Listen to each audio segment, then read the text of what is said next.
Hey everyone, in this video I'm going to show you a step-by-step tutorial on how to verify Zoho domain.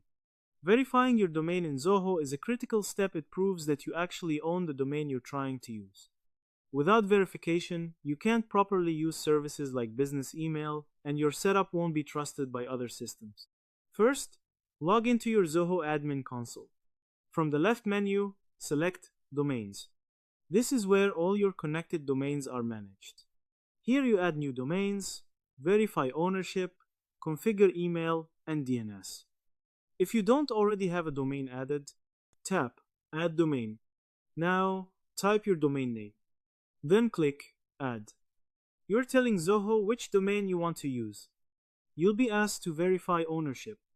Options include log into DNS automatically and to configure manually. Next, select Configure Manually. Manual setup gives you full control.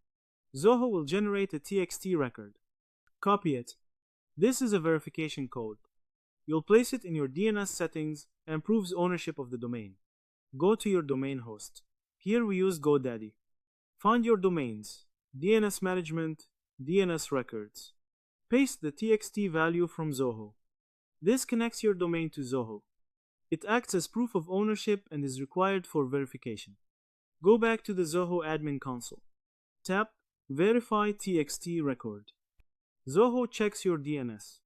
If successful, you'll see you have proved ownership. What you just did. You added your domain to Zoho, inserted a TXT record into DNS, and verified ownership. That's a complete domain verification process. Verification doesn't happen instantly every time. DNS changes can take time, and if it fails, wait and try again. To summarize, verifying your domain in Zoho involves adding your domain in the admin console, choosing manual verification, copying the TXT record, adding it to your DNS provider like GoDaddy, and then verifying it in Zoho. The TXT record is what proves you own the domain. And that's how to verify your domain in Zoho. The steps are technical, but once you understand what's happening, it becomes straightforward. Just remember, you're proving ownership, not just clicking buttons. Take your time, double check everything, and don't rush the DNS part. So that's how you do it. I hope you guys liked this video. Subscribe for more, like for more, and share for more. I hope to see you again. Goodbye.